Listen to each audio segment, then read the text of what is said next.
Hello, everyone. Welcome back to my art stream. It's been a while. I think I've been doing this freaking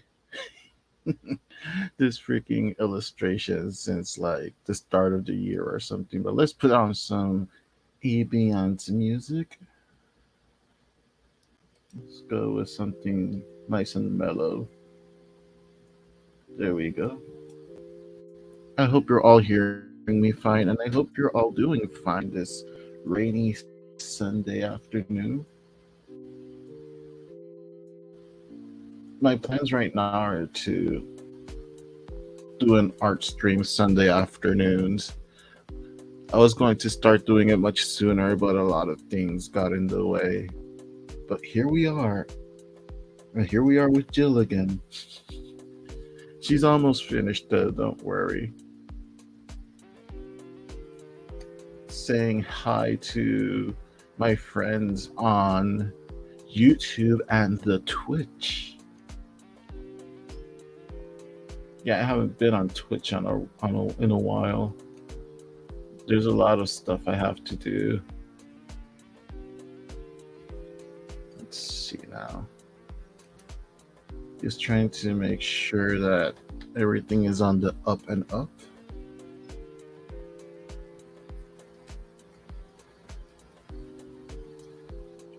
As I said, I'm going to try and finish this illustration. It's almost finished. That's the funny part. It's actually almost finished. I'm just going to do like some simple shading and maybe like a background, and that's it.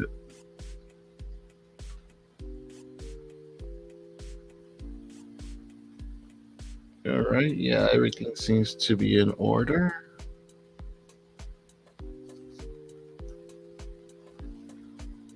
Once again, hello everyone. My name is Alvaro Cortez Jr., aka Lance Danger, and I am a 20-year independent comic book creator. For those of you who don't know me, my most widely known work, I guess, would be Fred Peterson, The Mighty Warlord, a webcomic that, yes, recently turned 17 years old on theduckwebcomics.com. It's about basically my love letter to superhero stories that I grew up with. So if you grew up reading stuff by Mark Waid, Grant Morrison, Scott Lobdell, Christopher Priest, all that good stuff, you'll probably like my comic. And I'm also I'm not as big as gamer as I used to be because quite frankly, I don't have the time. But in my heyday, I was a gamer as well. And I absolutely love the Resident Evil franchise, even though I didn't get to finish all the games. I do have a soft spot in my heart for them. For those that aren't familiar with my backstory with Resident Evil, I pretty much grew up Nintendo exclusive because we could only get one console or the other. So when the PlayStation came out, I opted, of course, to go with the Nintendo 64 back then. And I never really got to play the Resident Evil franchise, though I would watch my best friends play it on their PlayStations um, when I would sleep over and stuff like that and have gaming nights and whatever.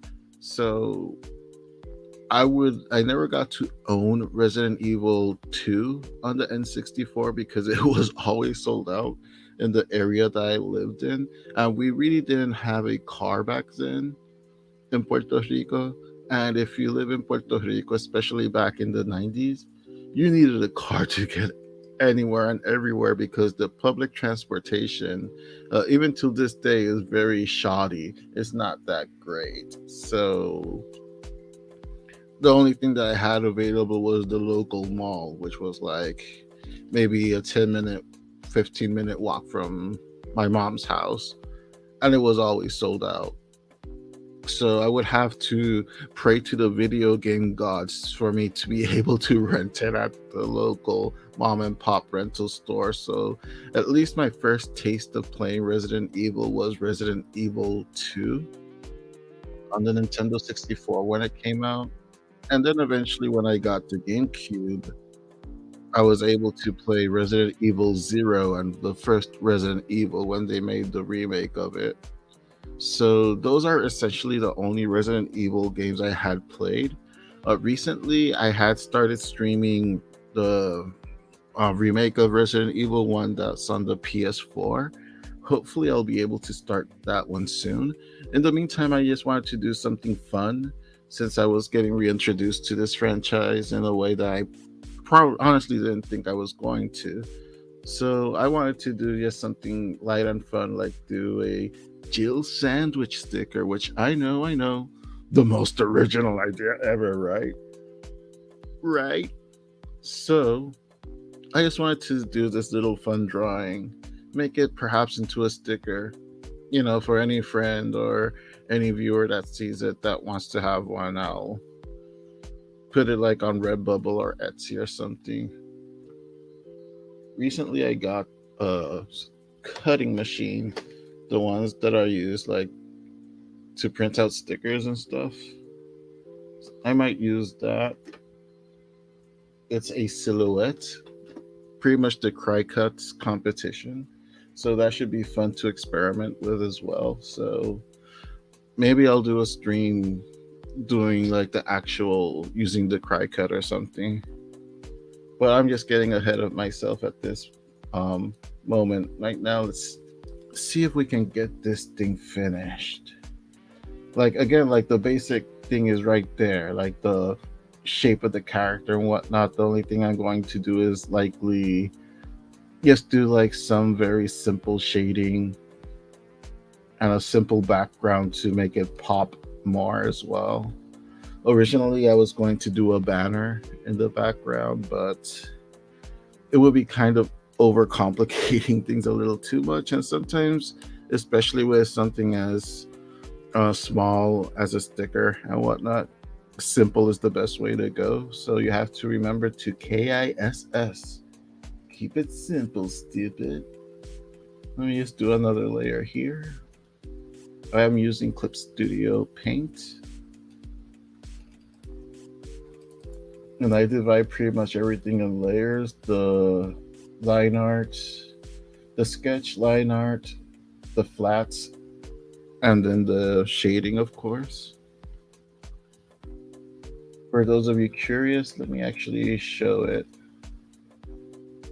Right. Funny thing is that I had done this sketch, the under drawing of this sticker, and I actually lost that illustration. I was actually live streaming when I was doing the under drawing for this illustration, and I don't know if I accidentally deleted it or not. So I was kind of like freaking out until I just had to pull a rabbit out of a hat. I was like, okay, I'm just going to take a picture of the screen of the sketch so I can just, do the illustration based on that. So that's why the under sketch looks like this. Actually, let me make this a little bigger here. There we go. So yeah, that's the story on why the under sketch looks like that. Of course, then I do the line art on top. That's how it looks like without the under sketch. Once I have the line art, I'll do another layer for the flats. And now I have another layer to do the shading. Always important, at least in my experience, to have these done in multiple layers, because one small mistake and you might have to backtrack a lot to be able to erase just a small mistake, even the smallest one.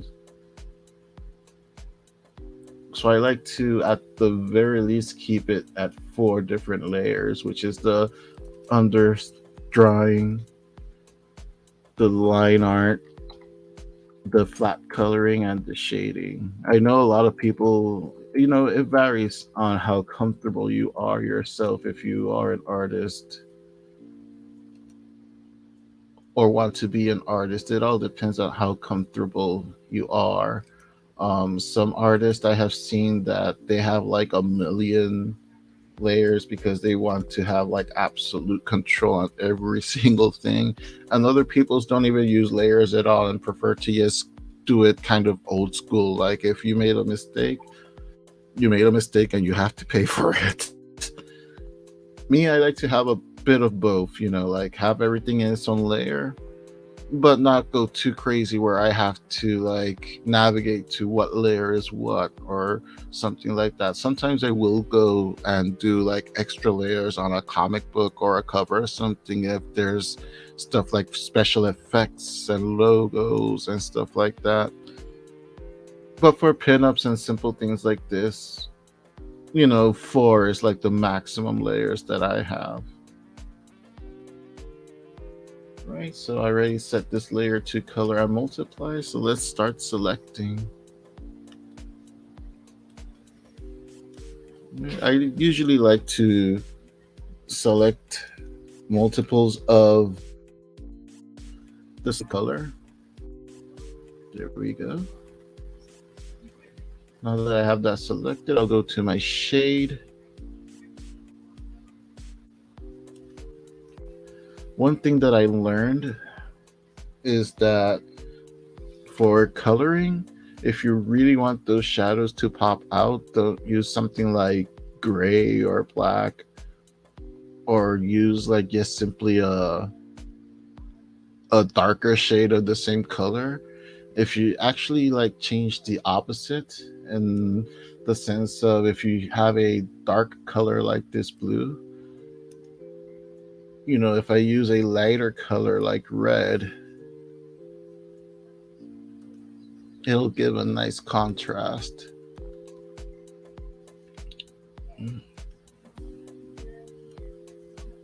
There we go. And usually I use like a watercolor brush to give it a certain effect. But again, since I'm doing something a little more simple, I wanted to have more of that kind of cell shaded kind of look rather than the painterly kind of look. Kind of clean up a bit here where I feel like, there you go. And again, if you're worried that it looks a little too red, that's when you go into your settings and you fix the opacity on it so that it looks more like a nice little shade rather than like a solid block of color there. All right.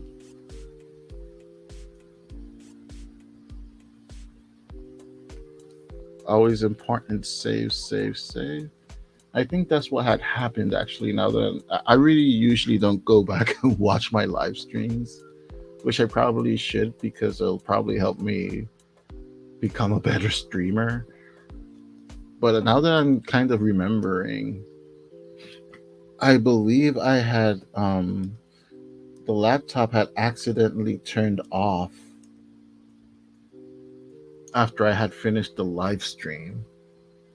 And I wasn't saving the progress, and that's why I lost the line art, the original underdrawing of this. I had like the flashback now as I was saving this progress here. Remember, people, always save. Don't leave it as a gamble. And I lived in Puerto Rico where the electricity would go out at random. I should have known better. Shout out to my friends and family in Puerto Rico. A little bit more shading here.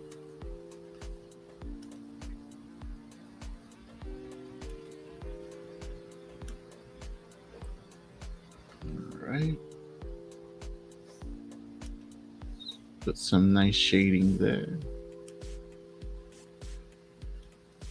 Again, trying to keep it simple since it is a very simple illustration as well. Righty.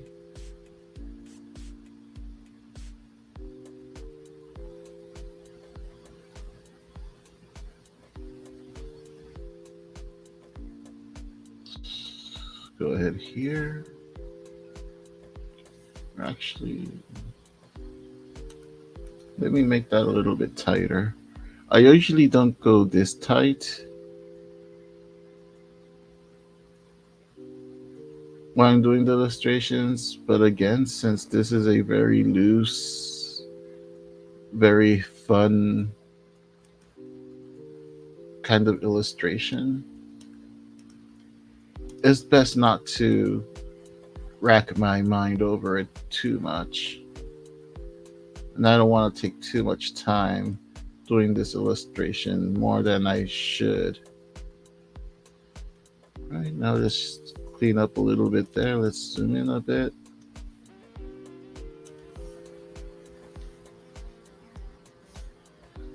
I can't wait to keep streaming the actual game. Hopefully, either Tuesday or Thursday. I'm not quite sure. It all depends. Because I'm also involved in quite a few projects right now that are like just on the cusp of coming out as well.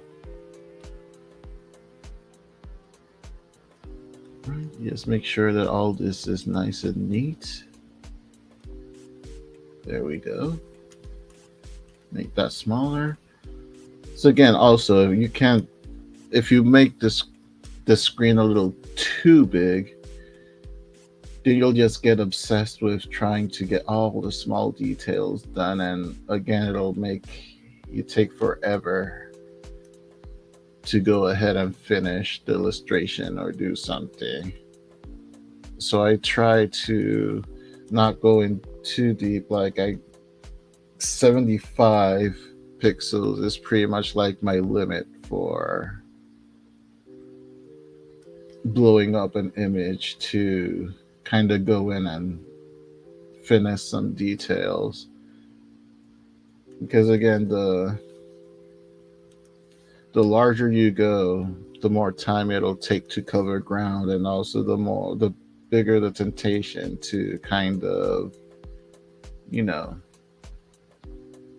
do knickknacks here and there when it's not really necessary. At least in my opinion. Once again, like each other artist has their own unique way of doing things. This is just pretty much my way of doing it. And if you want to save as much time as possible, then that's certainly one of the recommendations if you're a digital artist that illustrates either on a PC or a Mac like I am right now, or a Surface Pro or an iPad. Try not to go too crazy on the details and too crazy on blowing up the image to work on the small details, because a lot of the times also, not only are you going to be using up a lot of your time that you could have used to finish the illustration and move on to something else, but also a lot of times it's going to be details that are so small and so tiny that the reader or the person that's going to buy the art is not really going to see that small detail. And it would be a shame if you spend like 2 hours working on one minimum detail that at the end, when it goes back to like the normal size and goes into printing, and nobody's really going to notice it because it's so small. Let me go ahead and save. Hello, Sin. How are you today? Hope you're doing great. You can't see me because my camera isn't on, but I am smiling right back as well.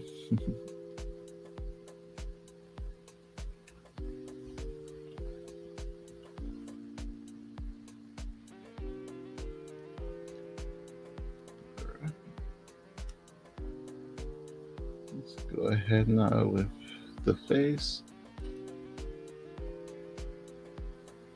I know it kind of looks like I'm all over the place, but that's just kind of like the way I go sometimes with my illustrations.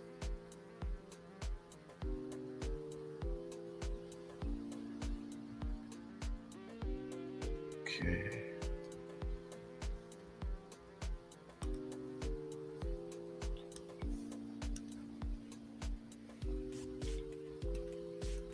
And once again, like it may look too harsh the shading, but once you go into the opacity, you play with that so that the shadows aren't so hard edged, or as my professors would say, so on the nose.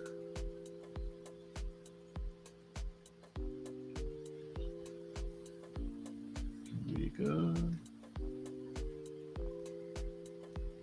Tiny bit here.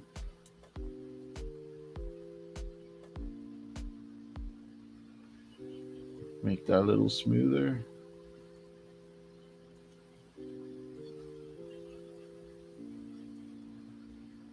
That's the importance also of doing things in separate layers. You can just do stuff on top of the previous thing, and you don't have to worry too much about interfering with the lower layer.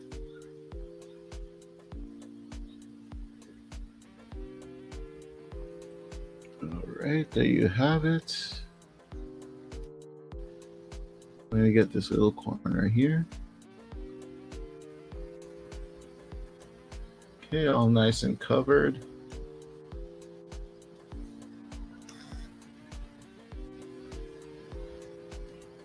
Let's see now. Oops, there.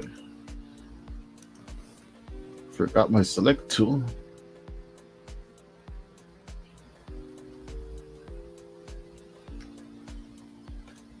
Here we go. All right.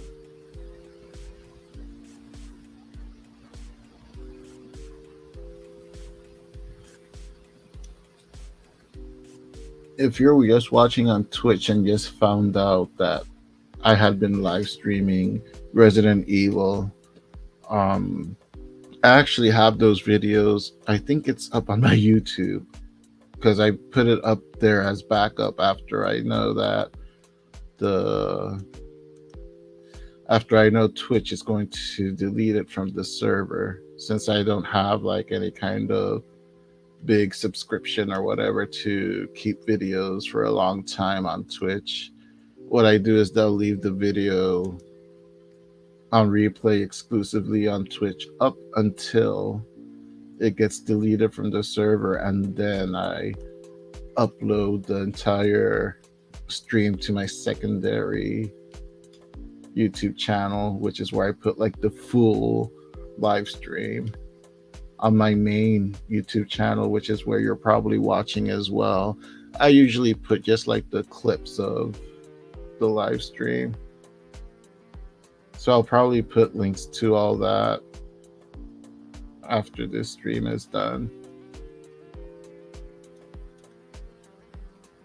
By the way, shout out to Germany for winning the FIBA World Cup. If you're a basketball fan, this tournament was wild. Of course, I was rooting for my team, Puerto Rico.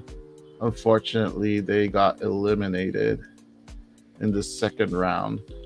They ended up being in 12th place, which is better than most tournaments, to be honest. And to be fair, this team far exceeded many people's expectations. Like they were this close to to being in the top 10.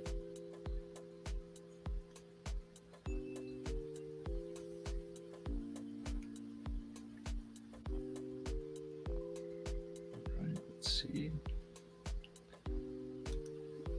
Let's go ahead and give some shading to these.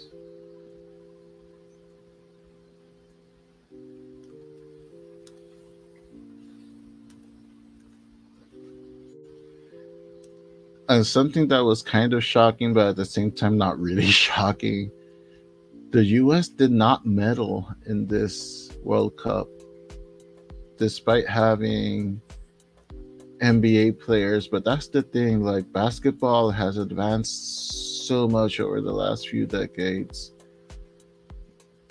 that pretty much every country, virtually every country, has a few NBA type players on their team. You know, either NBA type players or actual NBA players that are playing overseas in the US to play in the NBA. Like it really has become a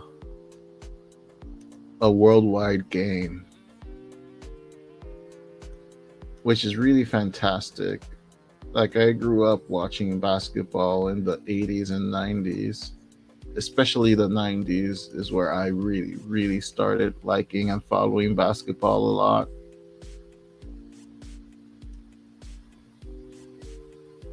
Also, congratulations to Canada that won the bronze medal. Canada actually beat the US to win the bronze medal.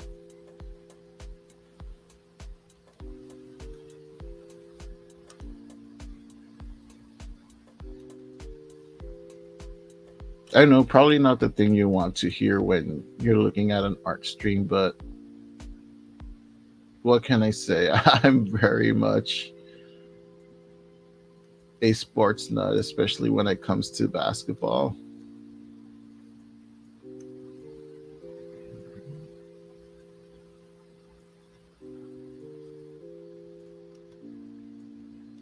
It's kind of simple, so I can just kind of freehand it here.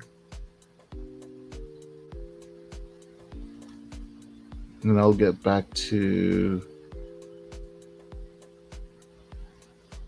finessing some things real quick.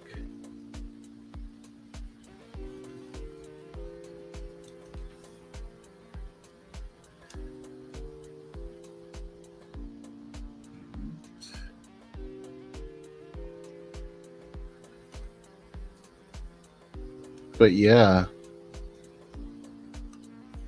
how about that Dylan Brooks for the Canadian team?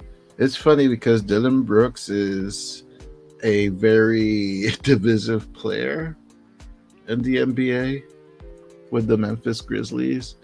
He's definitely very confident in himself to the point where he might be overconfident. And the Grizzlies have decided to part ways with him. He's a free agent. People were making fun of him, saying that he was going to be playing in Shanghai for the next season because of his attitude. And I actually said, you know what? I wouldn't mind him on my favorite team, the Miami Heat. Like, yeah, he has an ego on him, but if anyone can help him check that ego a little bit, it will be Jimmy Butler, the de facto leader of the Miami Heat. And also, like the whole, as they call it, Miami Heat culture. I think that would benefit him a lot if he did play for the Miami Heat. Right? Yes. There we go. Let me go ahead and save.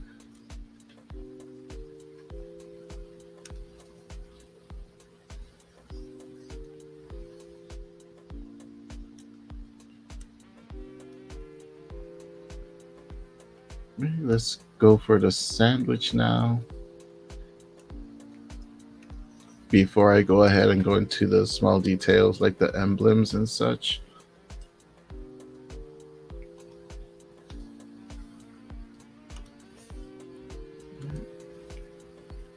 When I select, I do the selection on the flat tab, and then I just go ahead and select the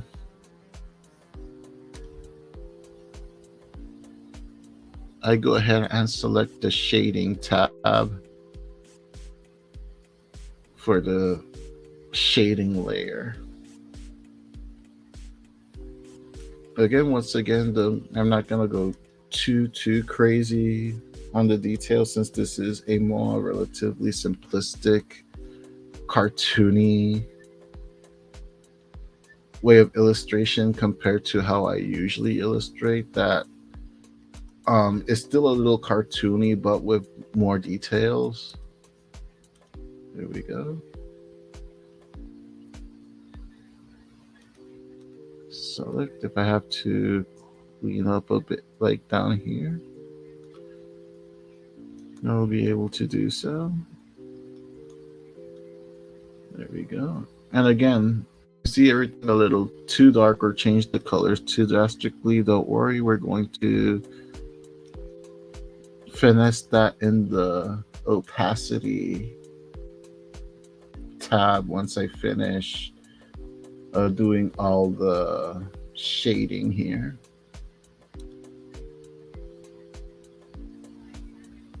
Okay, and now actually let me just do a simple select. And now the contrary, since I had selected a warm color like red to go on the cooler colors like on the uniform and the skin and the sandwich. Now that the emblem is more of a warmer color, now we choose a cooler color. Again, to be able to have that contrast, I'm going to go with a shade of purple.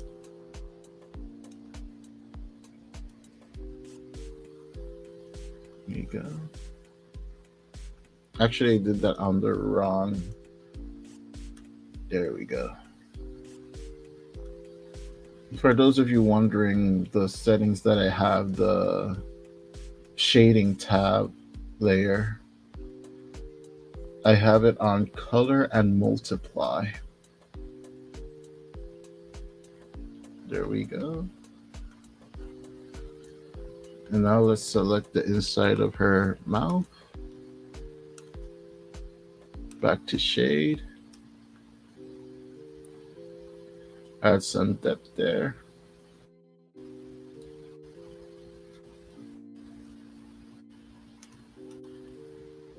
And I'm pretty much finished with the illustration herself. All the shading and whatnot. So let me actually put it a tiny bit bigger so you guys can at least see. There we go.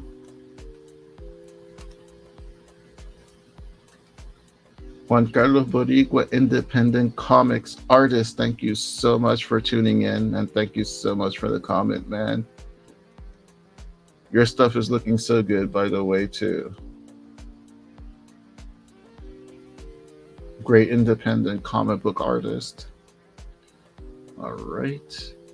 Now, let's play with the opacity, as I mentioned before, so that actually, now that I zoomed in, and that's the good thing about kind of zooming in and sometimes zooming out and taking a step back, you kind of, notice something that you might have missed. And I missed this elbow pad right here. So let me just go quick here, go back to my shade of red, a warm color to contrast with the cooler color as that gray is. And there you go. To add some depth to it. There we go. All right. Let's go back, make sure nothing's missing. The tomatoes, I'm not going to add much shade to it really, because again, It's details that once it's going to be printed out, it's not really going to be noticeable. And again, the main thing is to finish the illustration and have it look as good as possible. Right? So now that I lay down all the colors, all the shading, now we play on the shade layer with the opacity. And the lower the opacity, the less harsh the shadow will be and the more natural it looks. And the more it blends into the flats color as well, as you can see. And you can go as low as you want with it, or you can go as high as you want with it. I'm going to choose something like around the middle, just so it can have kind of like a moody kind of effect. All right. Now I'm just gonna do a simple background just to make the character pop out a little. I'm going to go with a simple kind of retro looking oval. Let's see.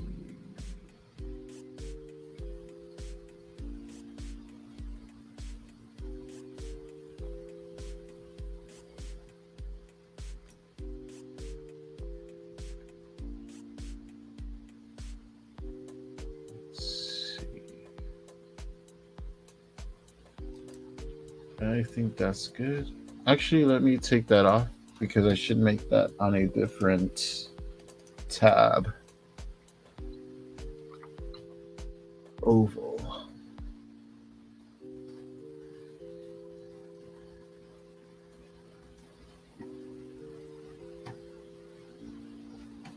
Actually, let me make that a different color. And once again, since it's mostly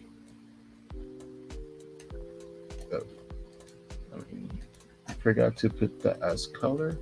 There we go. And once again, since most of the colors in the foreground is going to be cold colors, it'd be good to do a background that's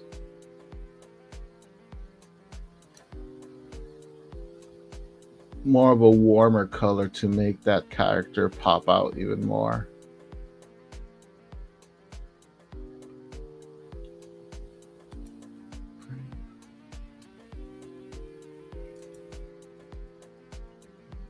Just move it over here.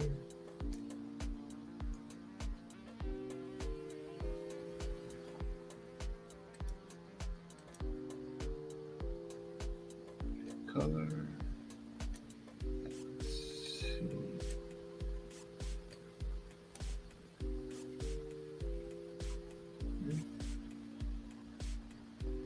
There we go.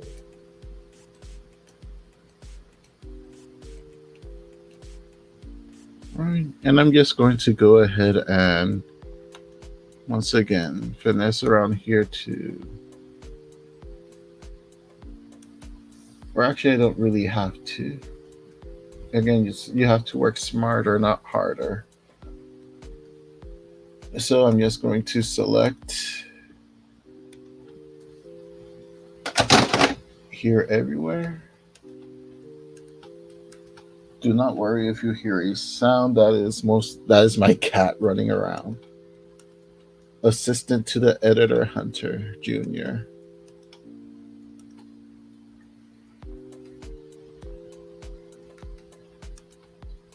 All right.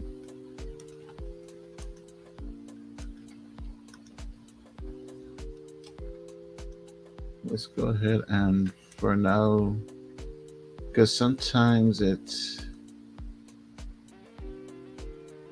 oops, let me go back because I did make a small mistake there. Let's go to oval. And again, that's the importance of doing things in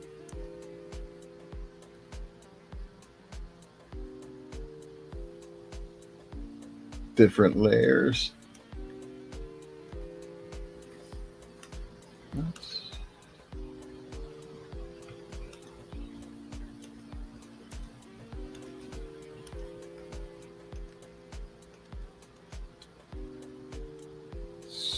see here. I know I already got that belt, so sometimes you have to be careful because it does, when you do the multiple selection, it doesn't work too well. Right, back to oval, delete.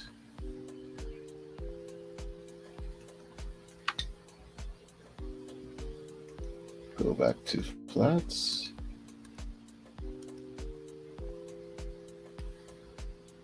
Edit, delete. And that's the benefit of also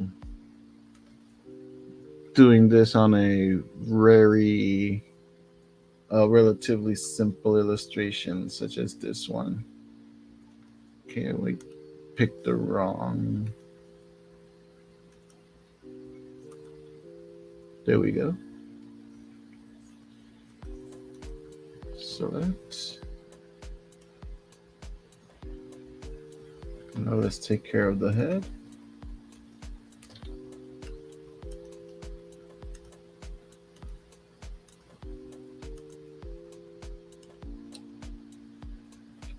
Go to the oval layer, edit and delete. And I know there's shortcuts and stuff to do like this, which I should learn, but I never really do. Right, there's one small corner here that still has this oval color, so let's just go ahead and take care of that.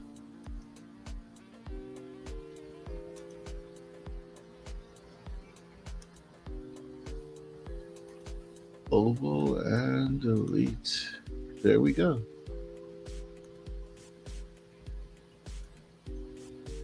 There's the illustration. Let me just go ahead and add my signature somewhere around here is good. A7 2023. And there you go. So essentially the way the printer is the sticker is gonna be printed out ideally is just have like everything that's white cut off, so it can look all nice and clean like that, or maybe just maybe a little bit of white around the edge to give it like that little bit of an aura. I would like to know what kind of software you're using. For this one, I'm using Clip Studio Paint. I'm using the first version of Clip Studio Paint. Not too long ago, 2.0 came out, which I'll probably take a look at. I hear some very good things about it. I hear some very bad things about it. One thing that sounds interesting is that there's an auto shading option now in Clip Studio Paint 2 that kind of detects the shape of your illustration, and you can select the light source and it'll automatically shade in the contours and whatnot. So that sounds kind of interesting to experiment with. But this is Clip Studio Paint 2 on the Mac.